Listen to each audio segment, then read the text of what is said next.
to it, honey.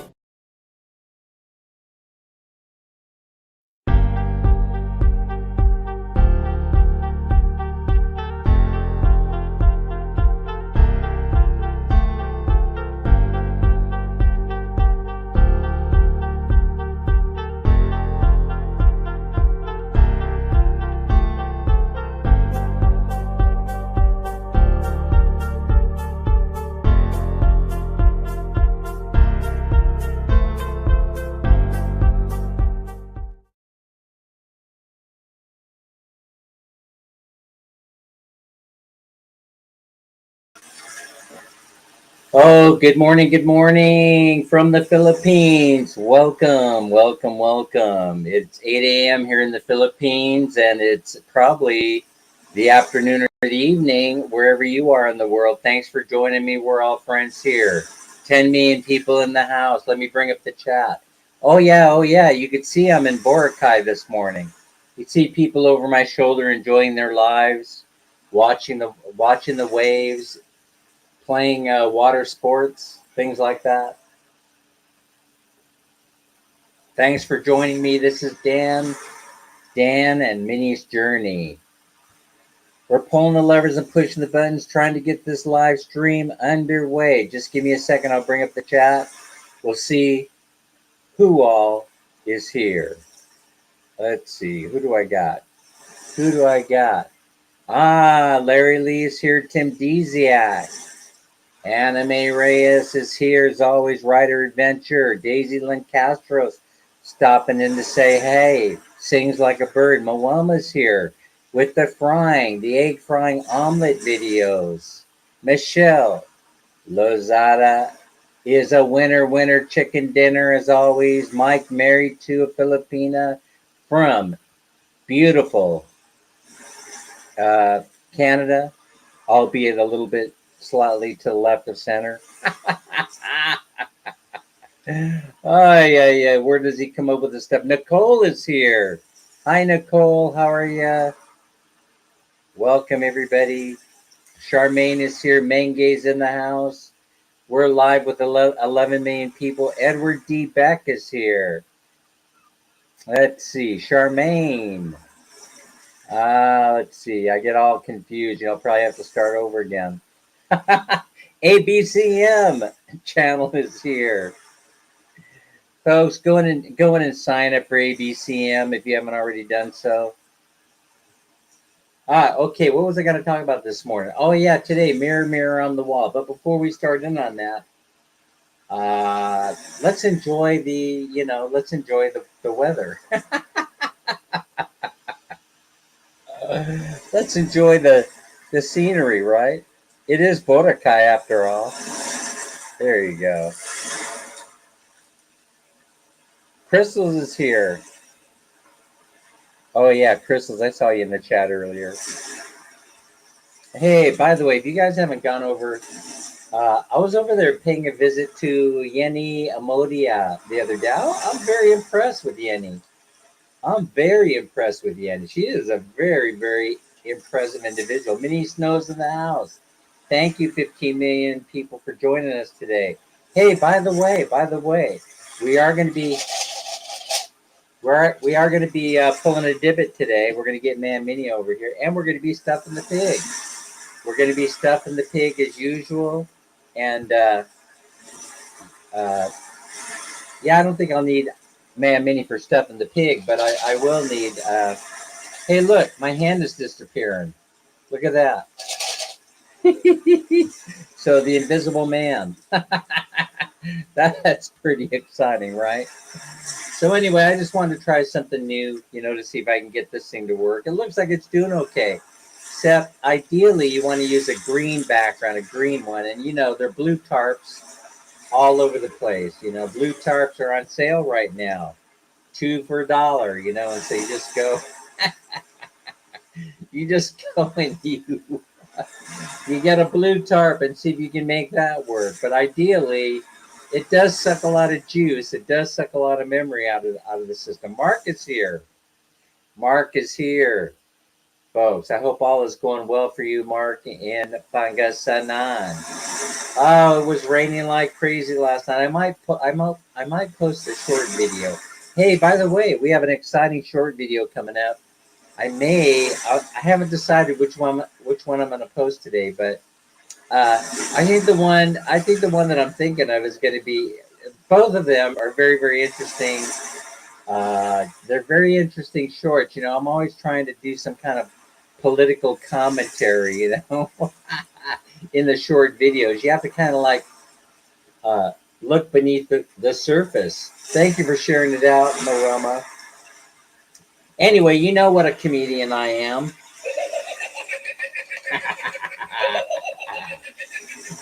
Yeah, that's right. Never take life too seriously. Yeah, as a matter of fact, I've been seeing this. I think it was Edward D. Beck. Mac Daddy shared a video of what's his name, comedian what's his name, who's going around telling everybody never give up, never give up. The brass ring is always within reach, and that's kind of what we're going to talk about today. But they don't call me Gloom and Doom Dan for nothing, and so we're going to talk about the gloomy stuff as well. As a matter of fact, I think I'm going to shut down this noise here, the background of the ocean. I'm going to talk a little bit about I'm going to talk about the gloom and doom. So I'm always going in and I'm looking at two or three different indicators to a collapsing global economy, and I'm seeing them. One of them I call the FedEx indicator, and the other one, and then that includes FedEx underneath the umbrella UPS and the like. The delivery services. And something caught my attention that I'd like to share with you. So the pilots over there at FedEx, they're starting to shit bricks. You know what I mean? I mean, they're like this, right? They're scared. They're frightened, right? Look at those eyes. Look at that. They're very frightened. What are the pilots afraid of? They're afraid of losing their jobs. Alien Cruz is in the house. Welcome, welcome. Thanks for being here. The pilots are terrified because they're not terrified of flying the plane, of course. They're the most comfortable if they're in seat one or seat two. Melanie's here. Hi, Mel. Thanks for joining us today. 13 million people in the house. But why they're worried is because Larice is here. Hi, Larice. Good morning. Good morning. Thanks so much for being here, Larice. As always, you're always um, welcome and always a welcome sight. I guess I'd like to say, so I appreciate you never missing a live stream. I really do. So let me talk a little bit about this. So the pilots are worried about losing their jobs. Miniel is here because they're not delivering packages. And so, you kind of have to, if you're a competitor of FedEx, you have to sort of strike while the iron is hot. The death kill, if you will. You want to put somebody away. You want to strike when they're at the weakest point in their existence. And so, will FedEx survive? That's the whole question I have.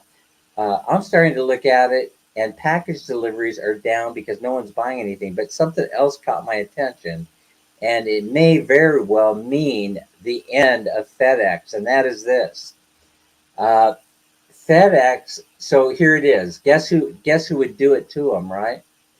It would be Amazon. So I don't know if you guys are following all this, but this is something to pay attention to if you're into watching what's happening or what may happen to the global economy. You look towards these delivery guys, the delivery companies, the delivery guys, and these exuberant contracts that they're signing up for. And remember, I've been telling you that productivity, that productivity, increased productivity, causes the global economy to perform better. And then when you have a decline in productivity, that's trouble. And so you always have to look at those numbers. That's why I pay attention to package delivery. Who's buying stuff? Are they efficient in getting it delivered to your house? But FedEx, there have been delays. There have been delays. UPS, they're good to go. UPS, uh, but FedEx uses a contractor model. That's what's different. And so does Amazon. And so when you're UPS and you're paying guys $170,000 a year, they're going to work for that money. They realize that, hey, man, I'm going to produce because I'm making 170K per year. I'm making more than a doctor plays on TV. So of course, they're going to do everything they can in order to make sure they're able to maintain that job. And so a lot of it means that they'll end up be working a lot of overtime in order to get the productivity numbers that they need to achieve, right? They don't want to lose that gig. But now in the contractor model, the same actually holds true to a certain degree, right? In other words, they're independent contractors, a lot of them. But recently, here's what happened. FedEx Express combined, they recombined FedEx Express to FedEx Ground. They made them one operation again to operate under one umbrella. And that is a sign that something ain't right. That's a sign, that's a big sign that things aren't going well over there at FedEx when they eliminated FedEx Ground and combined it with FedEx Express. So now that means the independent contract drivers will be responsible for all the deliveries, not just the express deliveries, but also the ground packages. Folks, this is a sign of deep, deep trouble for FedEx because this is where they all begin during the expansion process. Now, if I'm sitting there and I'm being the armchair quarterback, right? And I'm over at Amazon. I'm gonna figure out how can I capitalize on this. Well, one, I could go over and I could get the best contract deal that I've ever had with FedEx to start delivering my packages again. Hassle-free delivery. I just plug them right in. Say, hey, we're interested. Hey, you guys are suffering a little bit. We're interested in signing a contract. It would be a lucrative deal for Amazon. They don't have to worry about anything. They just pay a per package price and then boom, away they go, right? But no, guess what happens, right? If I'm sitting there and I want to completely destroy FedEx, what am I going to do? I'm going to go after those 700 pilots, right? I'm going to start going over there and say, hey, maybe it's time you come on over here because we're doing okay. We're not sucking wind the way that FedEx is, right? So what ends up happening is that in order to pay for those pilots, they have to increase package delivery. So what Amazon decides to do with the biggest hammer that they've ever got, right, is they turn around and they go, we're going to start doing package delivery and competing with FedEx and UPS and the U.S. postal system. Bam! The death kill. Now the scenario's been set up, right, for their ultimate demise. Because now what's going to end up happening is Amazon is going to start doing private package delivery. And that means they're only going to start by doing it domestically. I imagine it will turn into something much, much bigger. And so what they're basically doing is they're trying to go in there and capitalize on the ground, on FedEx Ground's business, because they're probably thinking, hey, these independent contractors, they'll be working 20 hours a day, because they can't afford to hire somebody underneath them in order to grow their business so they can take over package delivery or carry a share of the load because the money isn't there. The packages aren't there to make it work. So that means those independent contractors that have those routes are going to be stressed to the limit. They'll be working 6-7 days a week in order to get the package out. This isn't necessarily a bad thing because this is the entrepreneurial spirit that made America great and shall make America great again one day. And so now Edward Beck is saying Yellow Train just went under. They had big rental stores. Yeah, but we could afford to lose Yellow Freight. In fact, it didn't even take 30 days, and the freight contracts that Yellow Freight had already been dispersed. I mean, it happened like magic, and that's because there are just too many trucking companies out there, and they're vying or they're going after the same business. And so Amazon independent contractors too, they have them all over our area. Yeah. And so what they're going to be doing is, but Amazon Amazon is not, they use a contractor model, but their main objective is to use a direct hire model. And so the whole idea really behind direct hire is that you have more control over productivity because you can just, you know, you crack the whip, boom, you know, when they're not meeting their production quotas. You know, and the whole idea behind growing the business and growing the economy is increased productivity. So you have more control when you hire your own people, is the argument. That's their side of it. On the other hand, FedEx, you have the entrepreneurs. And, you know, if I were going to start a business today, I wouldn't be starting it, you know, with as an independent without the help of a franchise behind me. It just wouldn't work. You know, I have learned my lesson. You need somebody big behind you, a big brand name. Get a big brand name, and your chances of success, even in a franchise model, go way, way up. Mike's saying if the post office stops, then next will be a police private contract. Yes, Mike, you're exactly right about that, and I predict that. I predict that. As a matter of fact, you know, as a matter of fact, that is the direction that policing is going, right? It's going towards private policing. Because, of course, if you live in a gated community, you don't want the riffraff getting inside there, right? And so you're going to hire, that's how they're growing by leaps and bounds. And it's becoming more professional as years go by. Edward E. Beck is saying this whole deal is nobody wants to pay medical benefits to the American worker anymore, and they're all running away from it one way or another.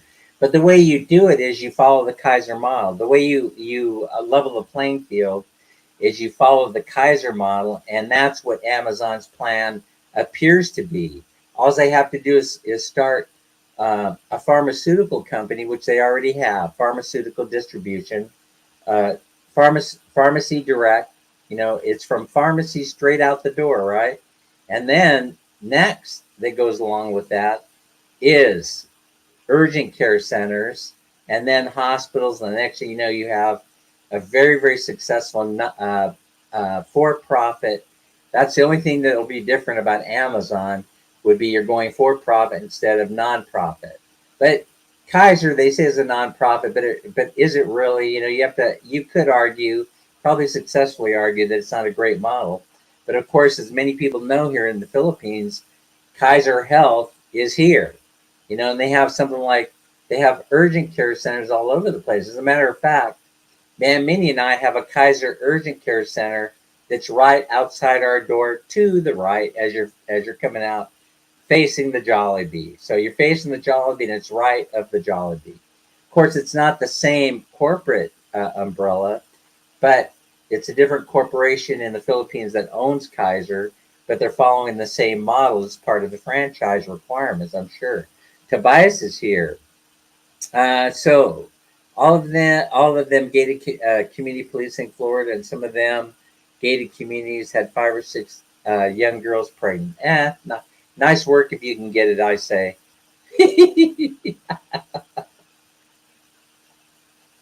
All right, so I don't know how that's all going to work out, but so Amazon is attacking. They're attacking by announcing they're going to start up private delivery services at the worst. It's the worst period of time to be doing that as far as the FedEx pilots are concerned, as far as FedEx uh, delivery drivers are concerned. And so, you know, FedEx may very well be circling the drain. We'll have to keep an eye on it.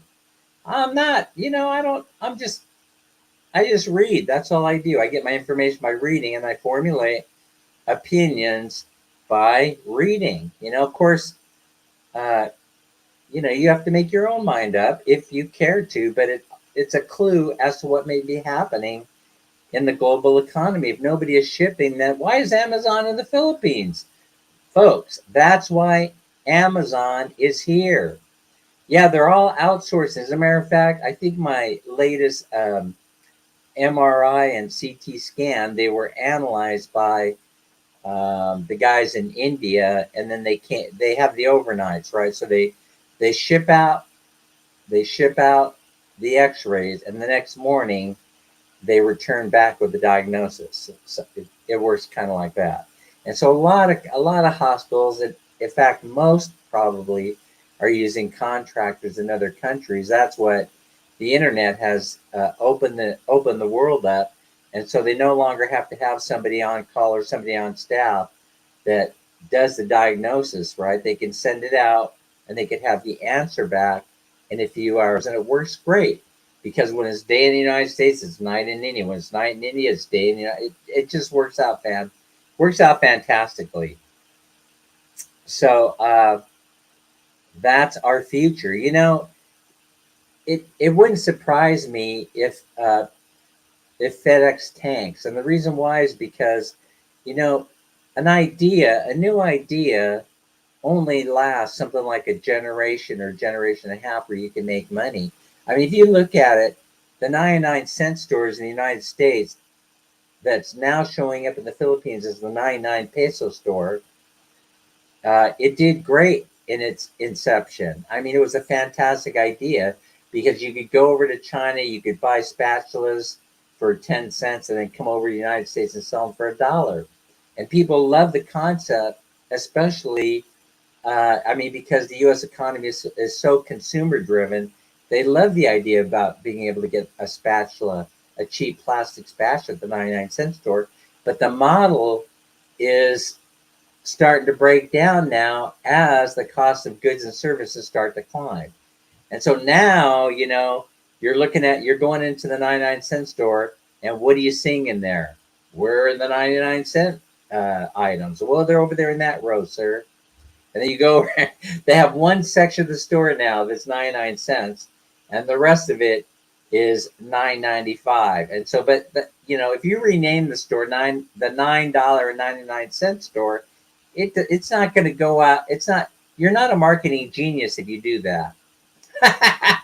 You're not exactly a marketing genius. I know a dentist in the States that sends to the Philippines for dentures sold to her clients. That's just smart. That's the way you make money. That's the way you make money, right, Tim?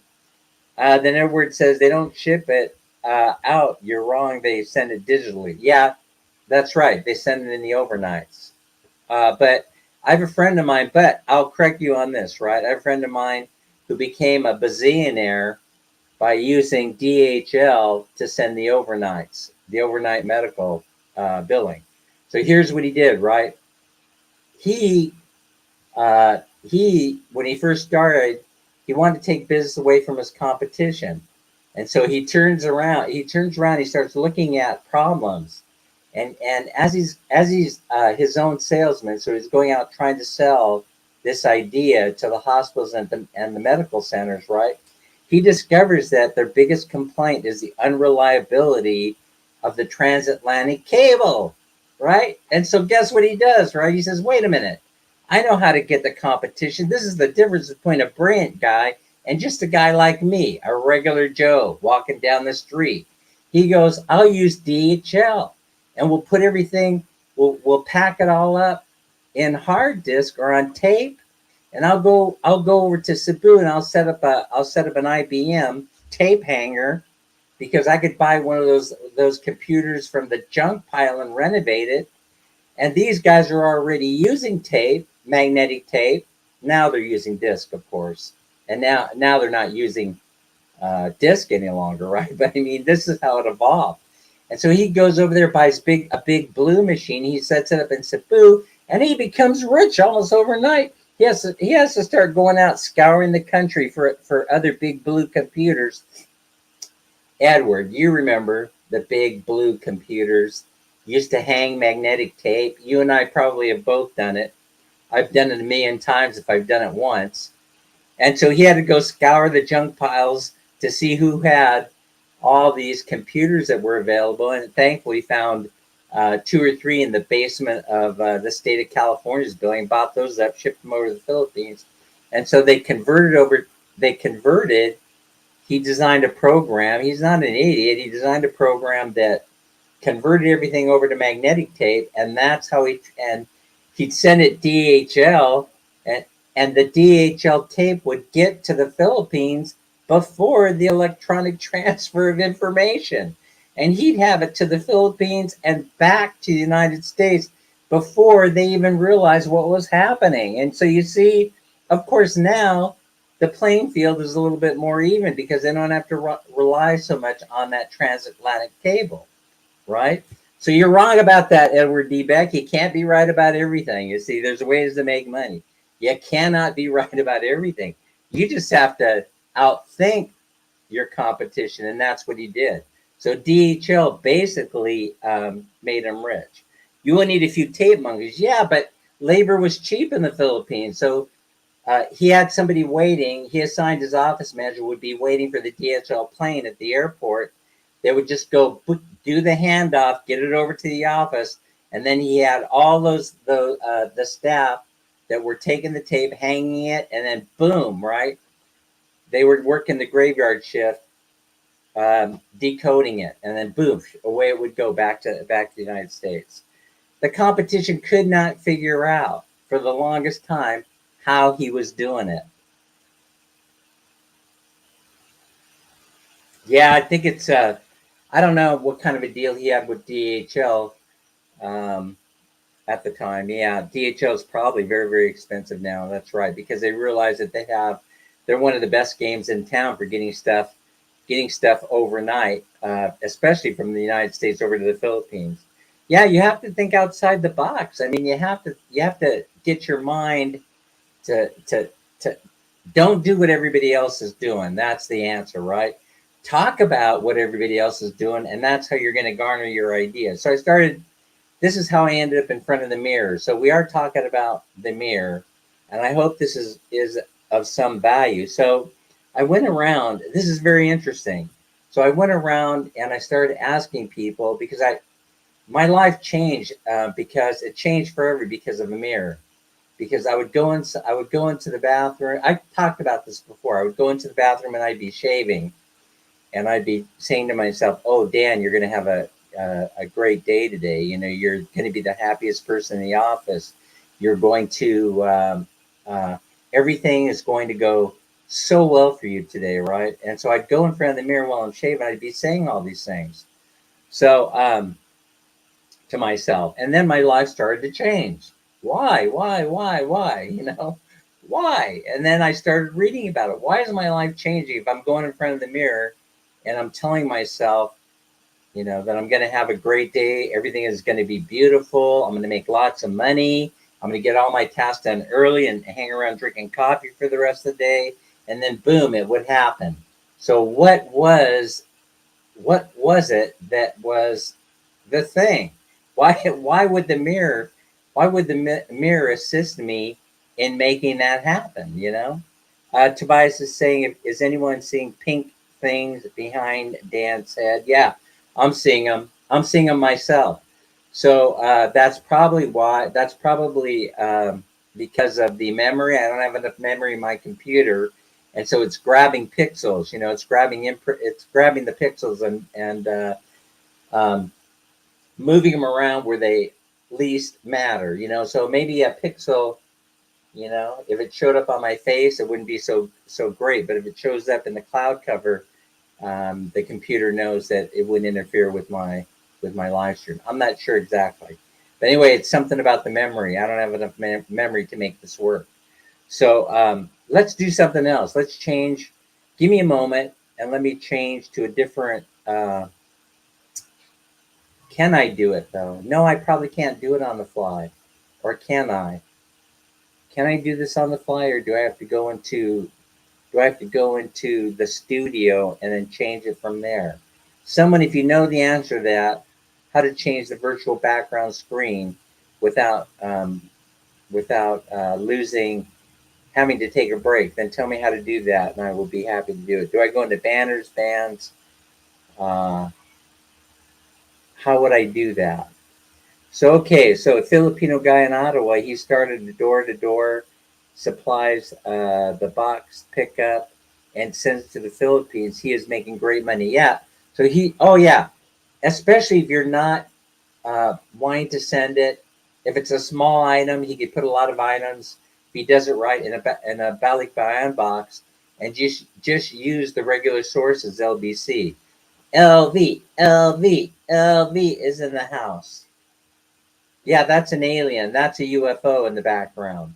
So probably it's showing you part of the blue screen in the background. Yeah. When it starts ending up on my face, that would be problematic, right? I don't know about virtual screens. It says okay. So we're going to keep going.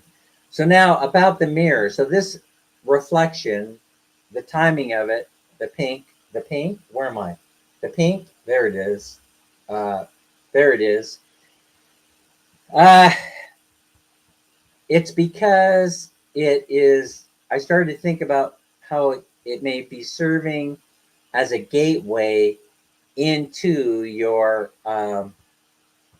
subconscious mind.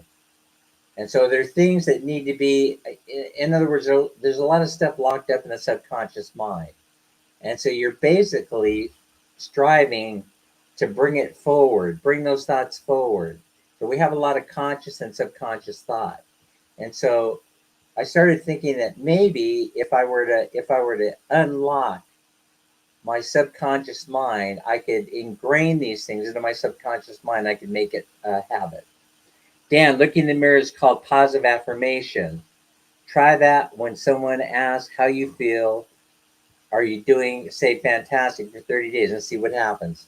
That's right. So what you're doing is you're looking in there and you're making an imprint in your subconscious mind, and all that positivity, you become what you're imprinting in your subconscious mind. I think that would be the answer. But then it got me thinking about other things, right? Got me thinking about whether, oh, it looks like a storm is coming. That's what that pink spot looks like in the background. It looks like a tornado forming. Yeah, we have, folks, we have unstable air. Unstable air is headed our way. Yeah, it's the fire in British Columbia, Canada, Mike says. I say I'm amazing. That's right. You are amazing. Yeah, never give up is how I do. Yeah, well, see, I never give up. And so when I see the message, never give up, I just laugh at it. That's what I was going to say. Thanks for reminding me, Edward. Thanks for reminding me. That was the point that I wanted to make. I looked at it, I just kind of just like deleted it, because it's already ingrained in who I am. And I just sort of chuckled at it. I mean, he must make hella money going around giving motivational speeches. I mean, that's a man who really, really is in the zone, high performing human being. There's no question about it. But yeah, I don't need Steve Harvey hanging around saying, don't ever give up. The brass ring is within your grasp. I already have gotten it several times. I keep getting it, right? And so I don't think too much about that because I just walk around, with a positive mindset all the time. But I started thinking about something else. Let's see. Tim is saying the only thing unstable is the host of this live stream. Yeah, that's right. He's crazy. Yeah, he's crazy. And by the way, don't listen or do anything that he says. But I'm going to share this with you. So, because I realized something, I started going around. I started asking people, what do they really know? What do they really know about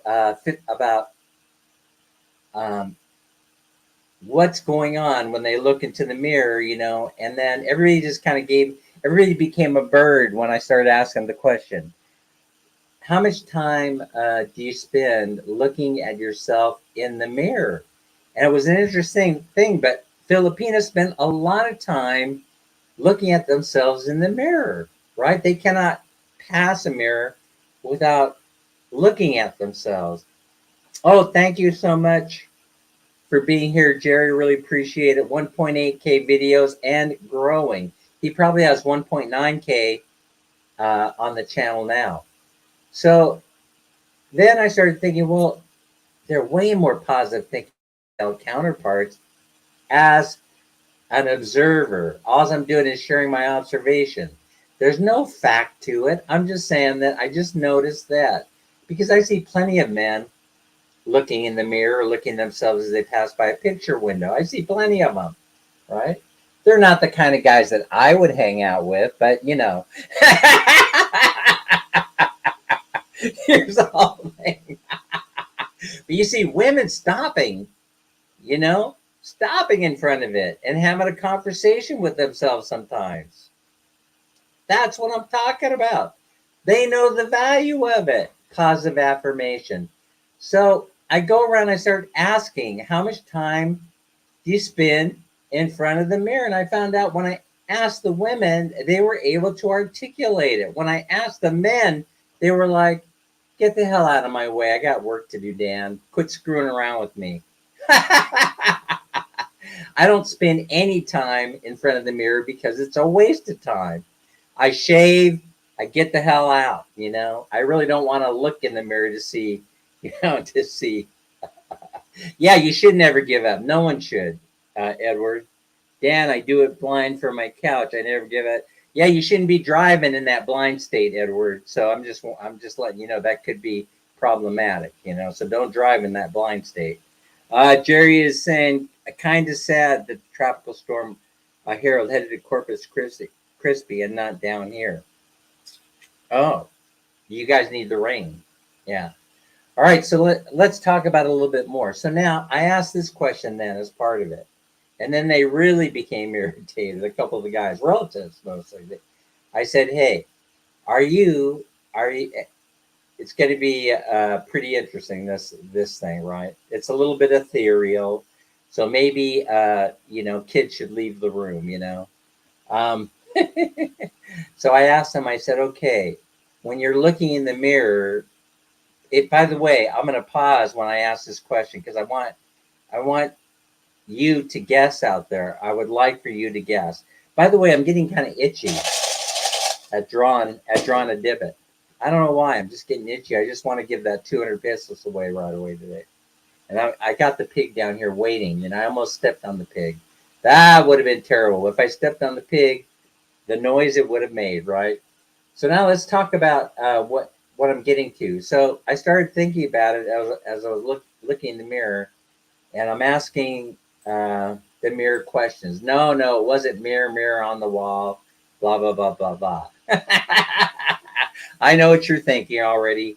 No, what I was thinking about is when I look in the mirror, am I looking at the past, the present, or the future? Or am I looking at all three things at once? So I posed that question to myself, and then I started looking for the answer. So give me what your best guess is. When you look in the mirror, are you looking into the future? Are you looking into the present? Or are you looking into the past? Right? What do you guys think? Is anybody out there? When you're looking into the mirror, are you looking into the past, the present, or the future? Right? If you're standing in a river, remember I'm philosophical Dan. If you're standing in the middle of a river and the river is flowing like it does near the house. Lex is here. Alexia. Selexia. So if you're standing in the middle of the river, all right, and it's coming down from the mountain like it was there in where they're building the boats, you could see the water coming down from the mountain and flowing into the ocean. If you're standing in the middle of it, right, are you living in the present, the past, or the future? If you're standing in the middle of it and you're looking towards the mountain, are you looking at the past, the present, or the future? When you're looking towards the ocean, are you looking at the past, the present, or the future? See? And so I see nobody wants to play. I usually see myself in my youth when I'm looking in the mirror. And you would be, Tobias, thanks for playing along. Tobias would be actually, he's correct. You would be looking at your past and not into the future. See, you would be looking into your past. And how can that be? How could it be that Well, you have 13 years of bad luck or whatever it is, Tim, if the mirror broke. So, how many years are you into that broken mirror thing?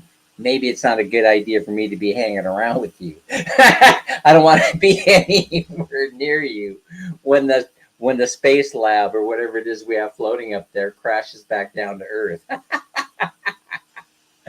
But anyway, you're right, Tobias. You're looking in the past, right? And the reason is because it's it's the what you're looking at. It could be any object.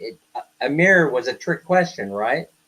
Because when you're looking at a mirror, it kind of confuses the fact that light still has to travel the same distance from the sun to the mirror to your eye, which means that when you're looking into the mirror or any object, you are looking into the past. So, does that give you an advantage in life? You know, does that give you an advantage in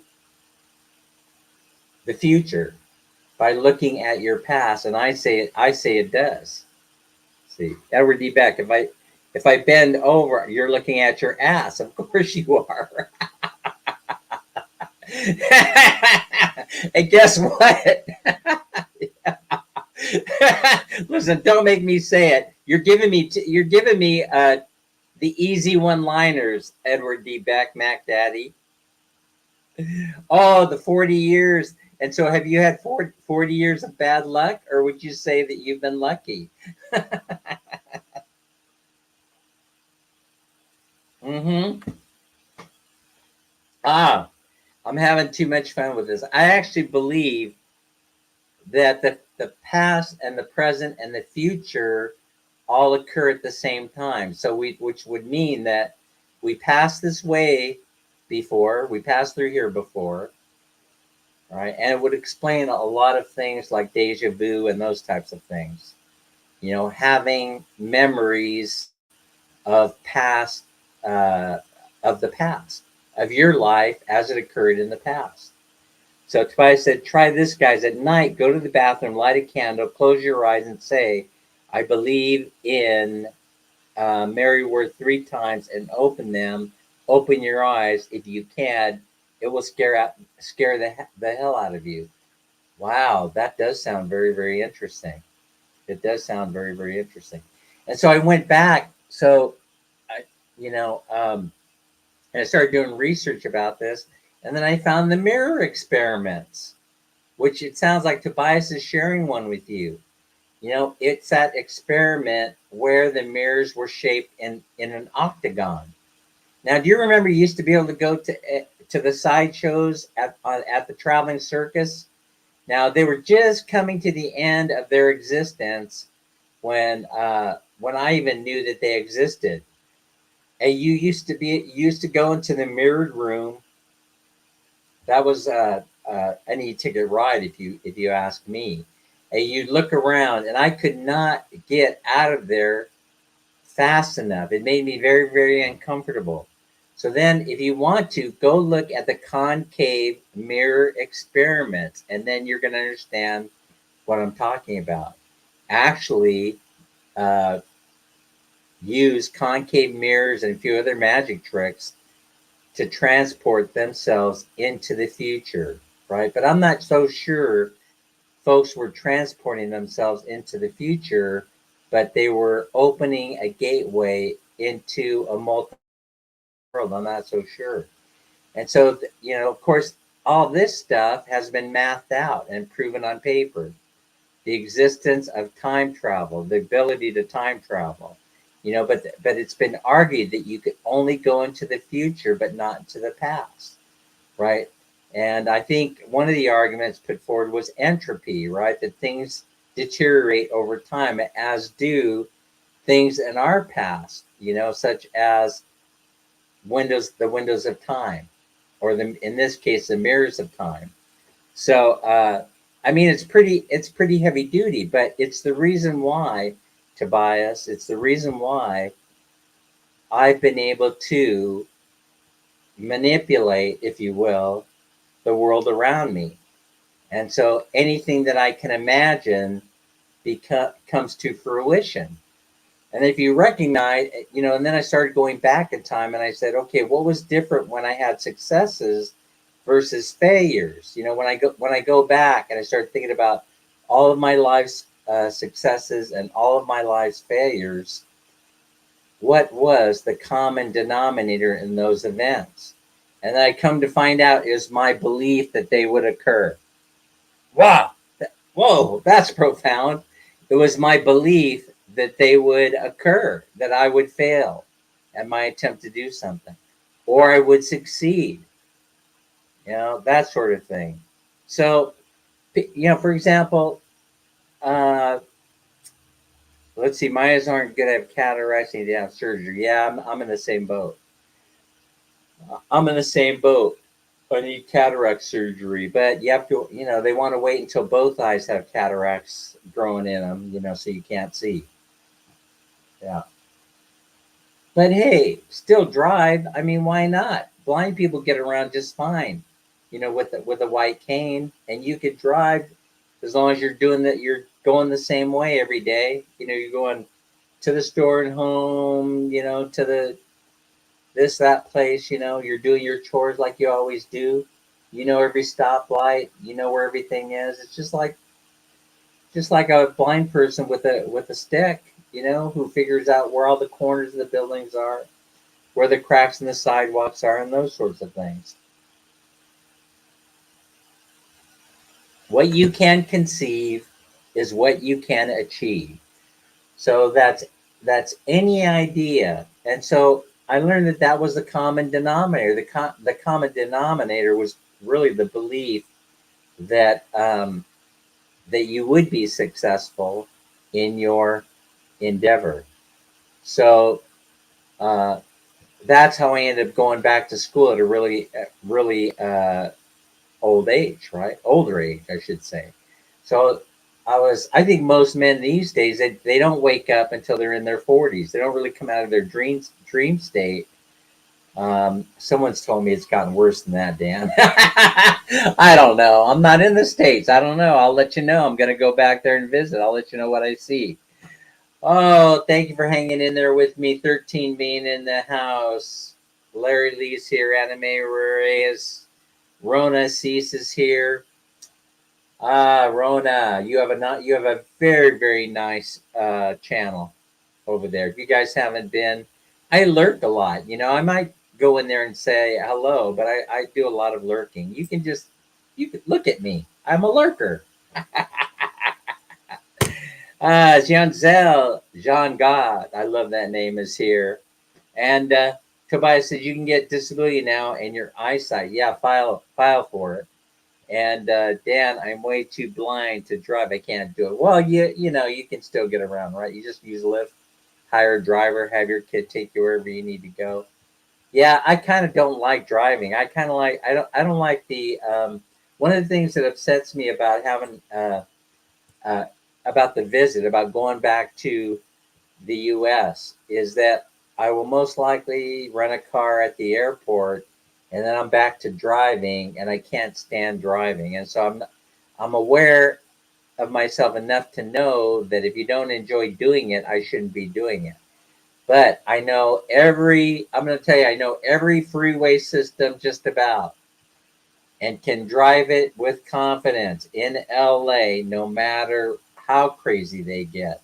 I can go screaming down the 405, up the 10 freeway, down the 91, around to the 60. It does not bother me one bit, but I don't want to do it. That's the whole thing. I don't want to do it.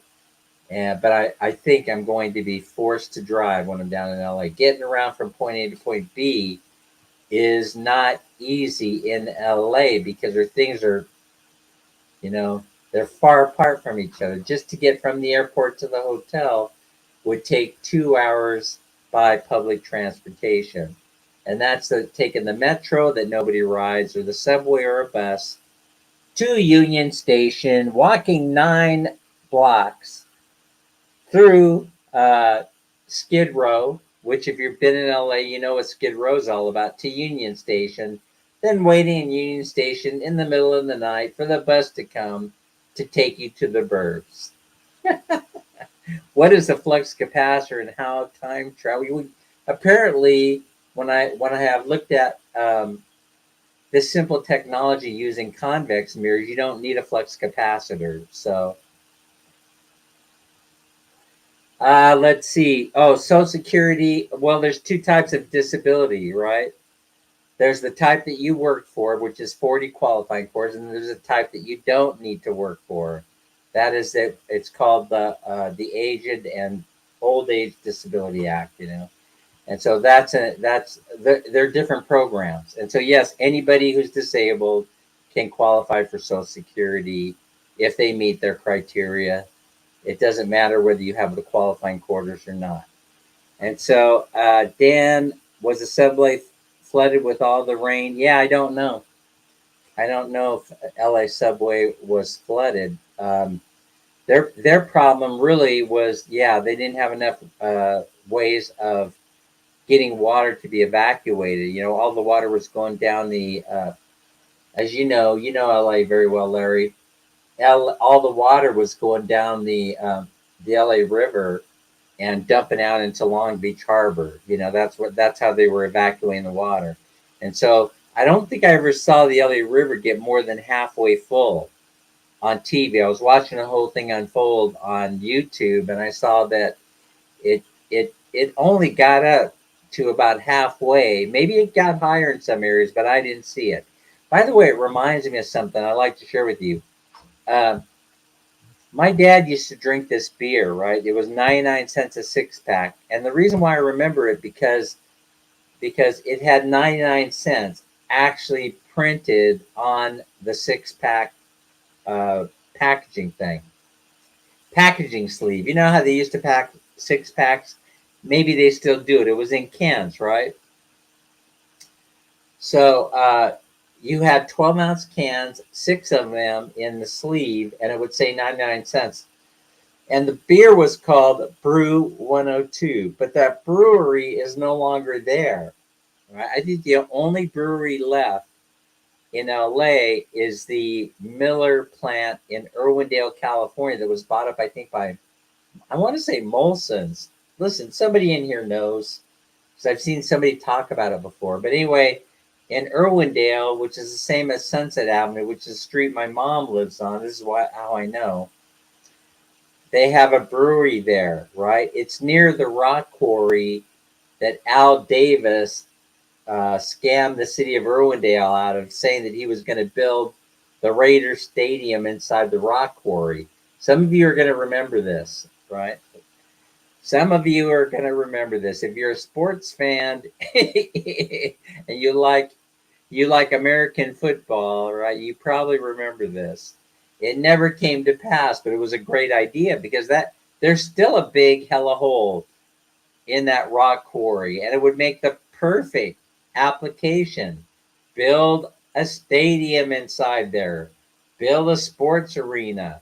Why it never came to fruition, I have no idea. Why the city of Irwindale didn't take the bull by the horns, I have no idea. So anyway, Brew 102, the joke was it was made with that refreshing, tasty LA River water. That was the joke. That was Brew 102. And of course, yeah, Brew 102, you know, would be the beer of the working man. See, because that's the beer that they could afford to drink. Of course, I've said many times on this channel, I didn't really get into alcoholic beverages when I was a kid. I was very, very disinterested. I really can't explain why. But at retirement, now that's a different story. And I've been consistent with sharing this thought, right? I've been very, very consistent. And that is simply that save the fun for the tail end of life, not the beginning.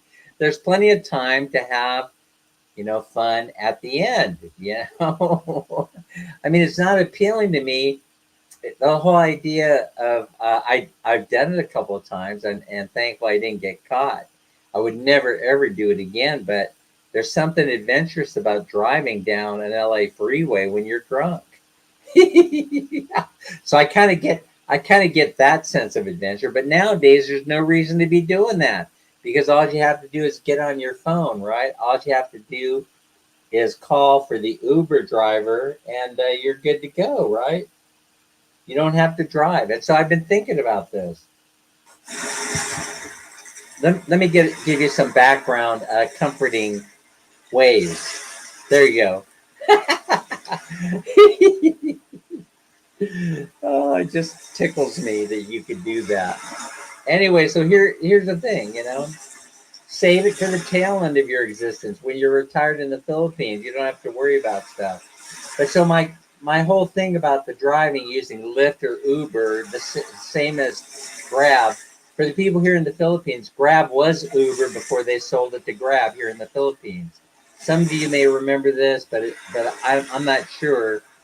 I'm not sure that you were even born when Grab was sold to when Grab was bought when Grab bought Uber. But Uber, it was a losing proposition for them because they didn't understand the culture. But interestingly enough, I don't believe Uber is turning a profit in the States either. So what the heck? So that's how Grab came to be in the Philippines. It was Uber. Dan, I enjoyed life at the beginning of adulthood just in case I didn't make it to retirement. There's that thought. There's that thought about living today, live life to the fullest today, which I think I've done. If you were to ask my mom, of course, moms are very kind. My mom, the last visit, she said, Dan, you have lived an extraordinary life. And that is the finest compliment that a mother could give to their child. Was that acknowledgement. You have lived an extraordinary life, which is better than saying that you're a loser. See, that's why moms are moms, right? That's why moms are moms, because they have a way of putting things in a way in which they can give you the sideways compliment like that. Oh my gosh, that's so hilarious. That's so hilarious. Yeah, Edward, I think you're right about that. Let me see if I can find the blue pig. Let me just see if the blue pig is around here someplace. Oh my gosh, you know what I just thought of? It's a blue pig. You're not going to be able to see it. You're not going to be able to see it against the background, right? Let's try it. I'm going to bring up the blue pig and see if it becomes part of the background. Oh no. You can see it. It wants to disappear. It wants to disappear. Yeah, okay. You can see the pig. Tobias is saying, when I was young, I didn't drink. I smoked weed, though. Now I just drink, and I love cold beer and sometimes shots of rum. Hey, but there's Thailand. Thailand's only a 3.5 hour plane ride. And so you can get it from Cebu to Thailand, and then you can smoke all the weed you want. Except you can't do it in public. You can go to the weed smoking den. They have those now. So the hotel that you're staying at probably wouldn't enjoy it very much because once you have one complaint, once your neighbor complains that you're stinking up the place, the po show up and they tell you to knock it off. All right. All those people that are, now the pig disappeared. So now we have a disappearing pig. Hey, why is it when I shake this, all of a sudden you have 15 or 20 people come into the chat? Is it the sound? Is it the sound that gets everybody's attention? So we have 11 million people here. Thank you so much. All right, go in and take a look at those mirror experiments. Go into Google and say, can I time travel by using mirrors? And then all of these articles are going to come up. And but the reason for bringing this up is simply that you are in charge of your own future. By looking at the past is a key indicator, that will help you understand what it takes in order to get to reaching your goals. And so from that perspective, then that the sharing of Steve Harvey's video was helpful. No, we're not giving it. We're not going to give away a Toyota 4Runner on this show. You know, Dan simply doesn't have that kind of dough. But I do have a disappearing pig, and we're going to put coins in there today, right? We're going to put coins. All right. So here we go. So you won't be able to see the pig, but you'll see the coins going in. There goes one. We're stuffing the pig for the November giveaway. The last week of November, whatever's in the piggy is what. If you guess it, get close to guessing it. We don't know how you're going to do that yet. Then you will win all the pesos that the pig is holding. And I'm making no promises about how much money is going into the pig. You certainly cannot stuff it with a Toyota 4Runner.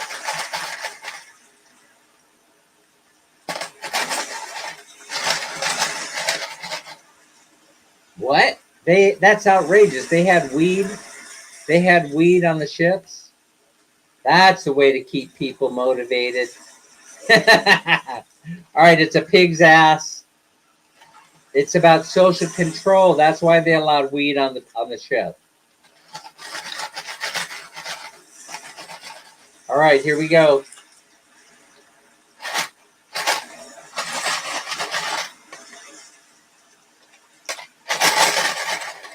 You guys have to guess. I think I will. You know what? I'm motivated to put a bill in there. You'll have to guess what the denomination of the bill is. Here's the disappearing pig. So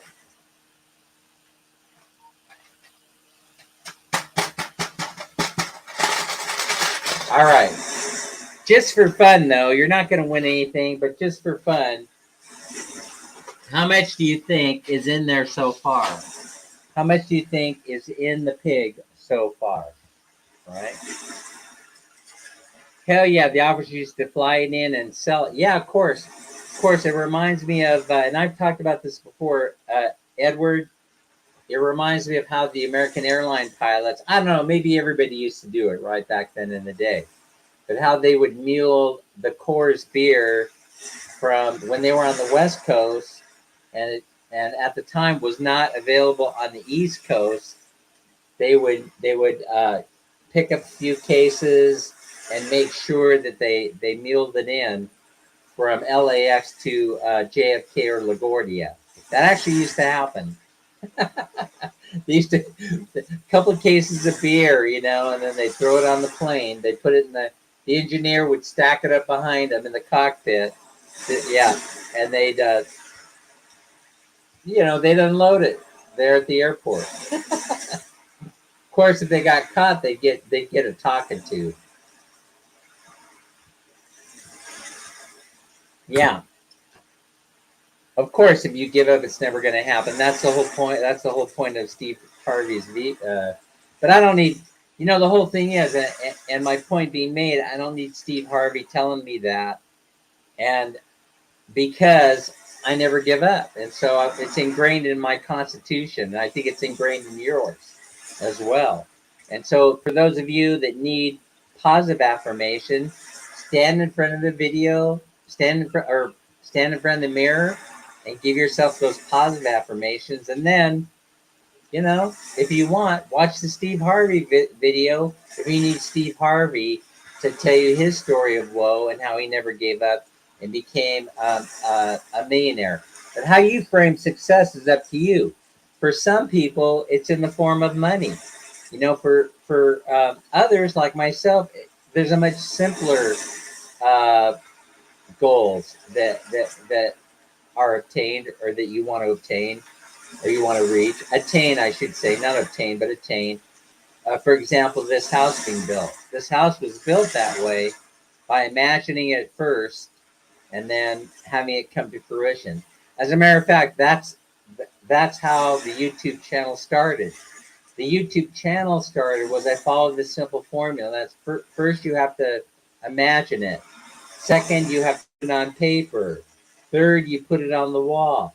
Fourth, you shared the idea with everyone that you know, and that's how YouTube channel started. Here was I was sharing the dream with everyone who cared to watch, and then realized that those people that were watching the videos, they would send positive affirmations that would be part of the building process of the house.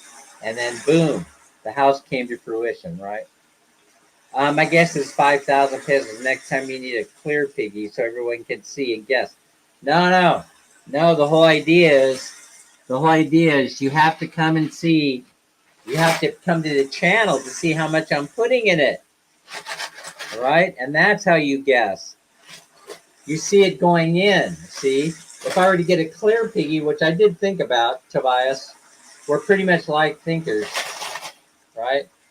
Then you might say, oh, all I have to do is come to Dan's channel the last week in November. Yeah.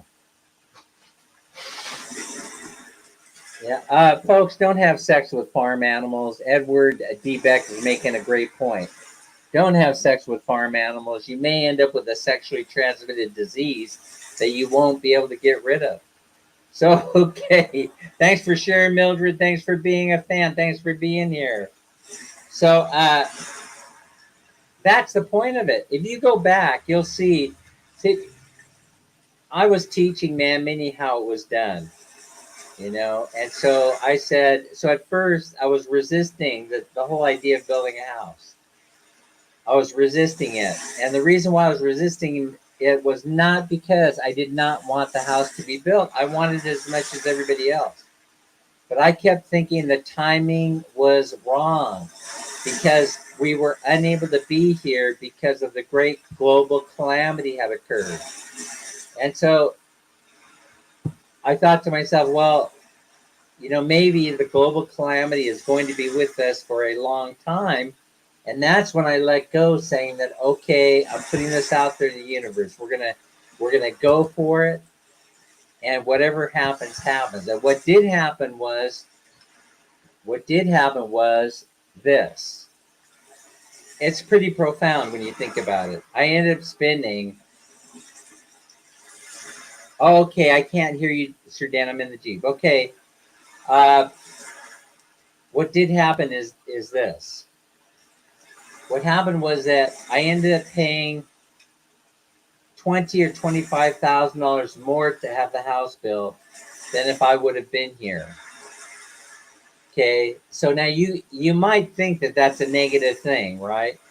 But I put it all in perspective, right? The perspective was this. I started thinking to myself, number one, I said, how much would the house have cost me if we built it in the United States as opposed to the Philippines?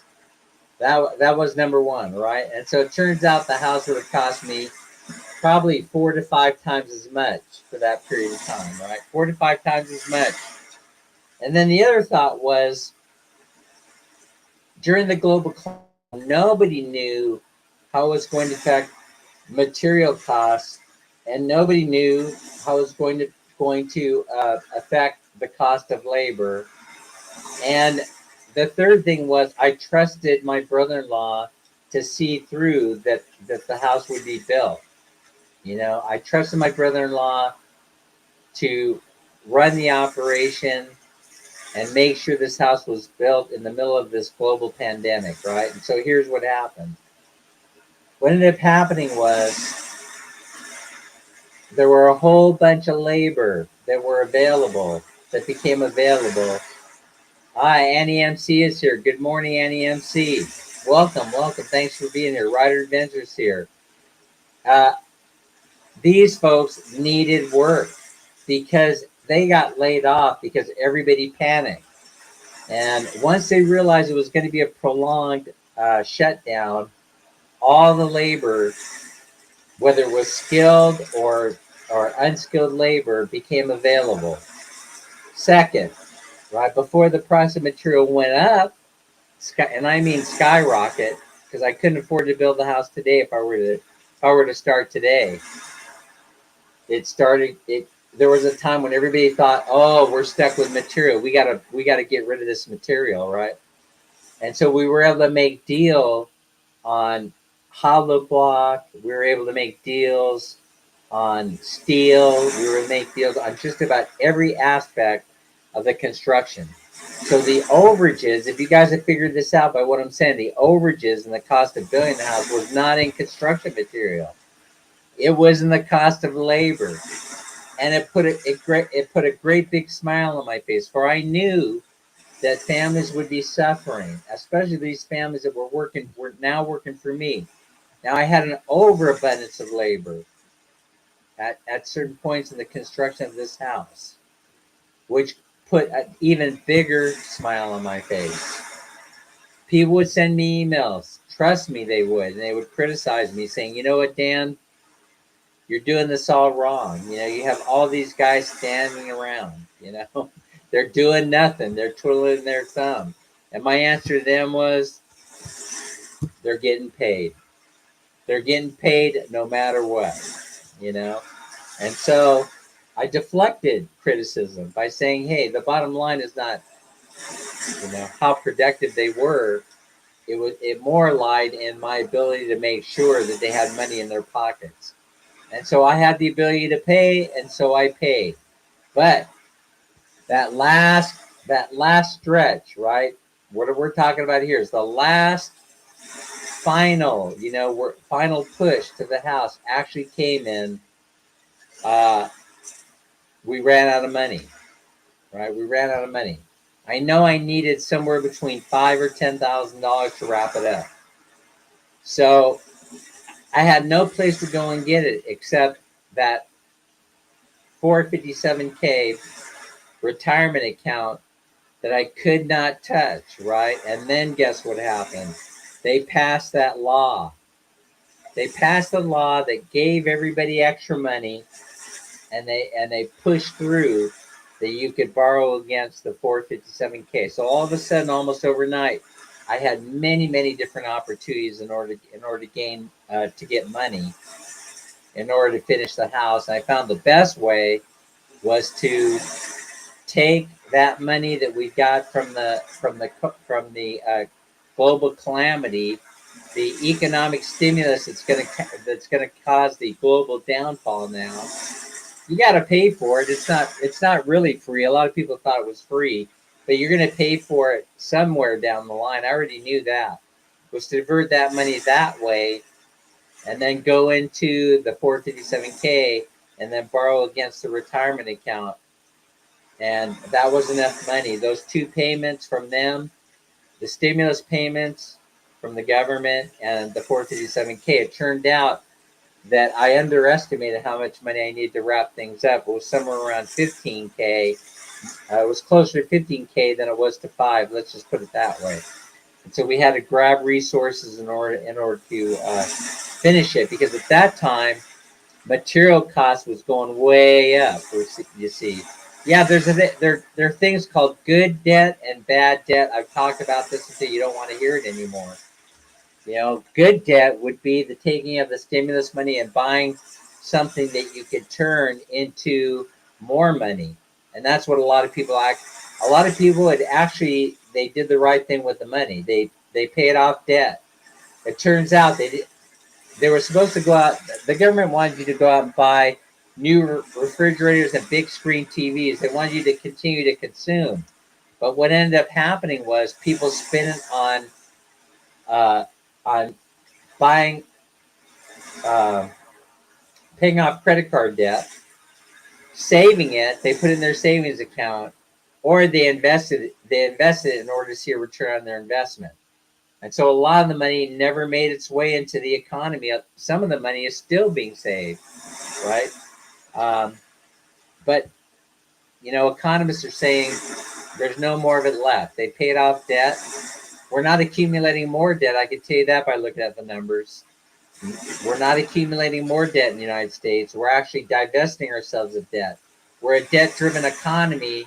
So this is the reason why the economy is going to suffer. It's because we're no longer going into debt. And so they're looking for Southeast Asia and primarily they're looking at Vietnam, Thailand, and the Philippines to get the economy going again.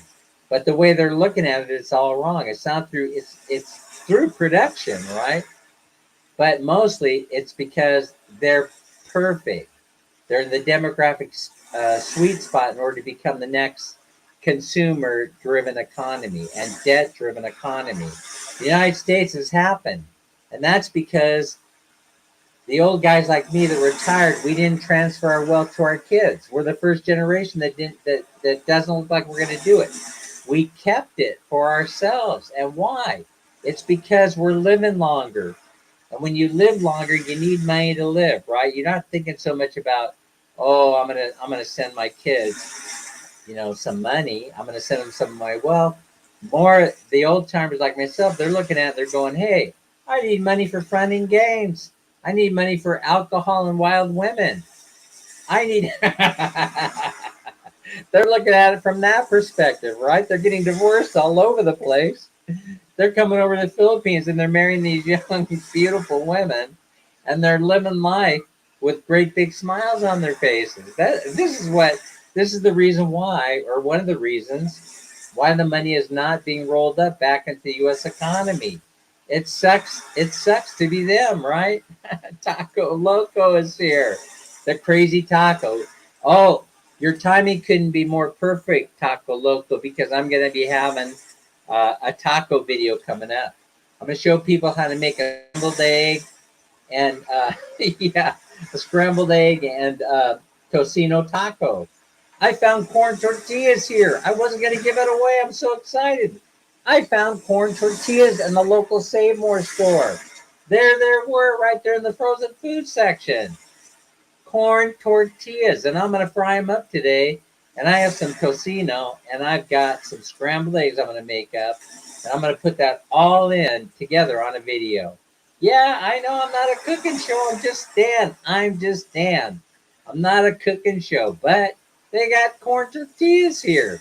You got to make tacos when you got corn tortillas available. I'm telling you, we saw those. Man, Minnie and I couldn't have been happier. I said, the Philippines is changing. She goes, I know that. She says it with a, I know that. It's very disappointing. Mama Gina Vlog is here. All right, guys, speaking of Man Minnie, guess what? Yeah, you know what time it is.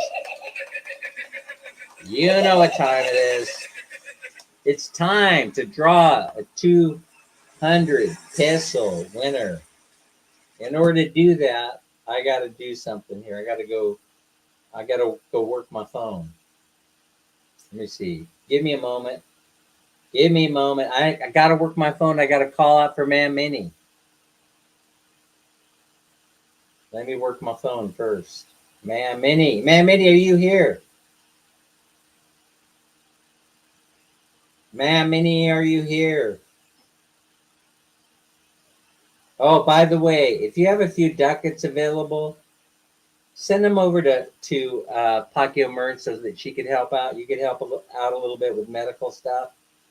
Her mom did make it from what I understand, her mom made it to Cebu just fine. She had to come from a long way away. It's very scary. It's a very scary thing. But she made it. And of course, it's just the beginning of the journey. And so if you have a little bit of extra you want to send to somebody, send it to Pacquiao Mert so she could help facilitate medical treatment for her mother. All right, give me 2 seconds. I might be drawing this myself. Let me go see if Man Minnie is around. Hey, how'd you like the dancing video? How'd you like Man Minnie in the dancing video? That one hit 2K. Thank you so much for honoring us. That one hit 2K. I was amazed. 2K? Are you kidding me? 2K? Oh my gosh, wait till you see today's video. Wait till you see today's short video. I think I'm going to upload I think I have one regular video in the can that I've edited, and I've also got a short video that I think you're really going to enjoy. Try not to laugh when you see the short video, though. I'm shooting for 5K on this short. All you guys have to do is play it over and over and over again. You're going to want to, When you see it, you're going to want to. I'll be right back. Let me see if I can find Man Mini. Man Mini, we are ready for you.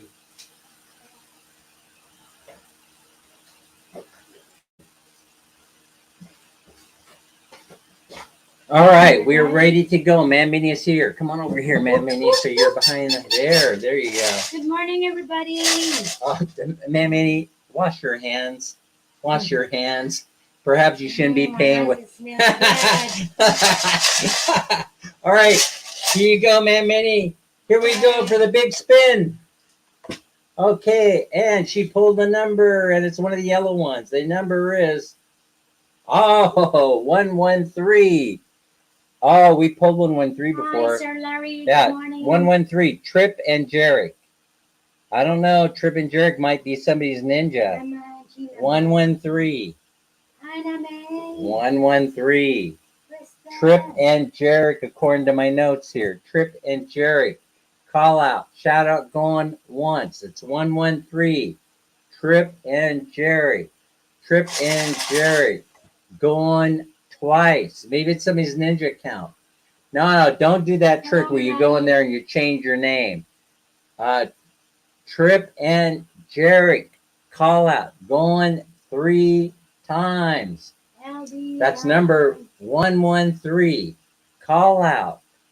113. Trip and Jarek. Going 4 times. Final call out for number 113, who I think I've seen all of one time, so I'm thinking it's someone's ninja account. Trip and Jerry. Okay, we're gonna go. We're gonna go ahead and pull another one. Man Mini's gonna reach in there. Get us a winner, Man Mini. Okay. Get us a winner. Oi! That's lucky number.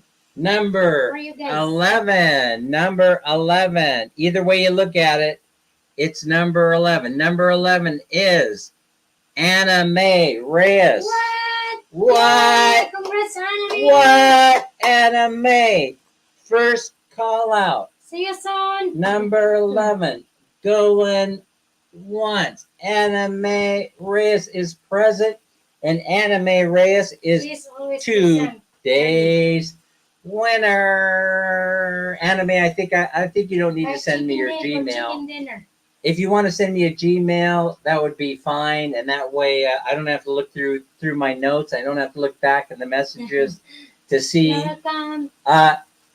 Congratulations, everybody! Thanks for putting up with me. Mildred, thanks so much. NEMC, Crystal Adventures, all of you. Mike, married to a beautiful woman. Hi, Sir Mike. Larry, Edward, D, everyone else in the chat. Thanks so much for being here. Thanks for being a fan. And we'll see you. I told you, that's a lucky number. Down at the Dunkin'. Bye-bye. Let's go, Dunkin'. See ya.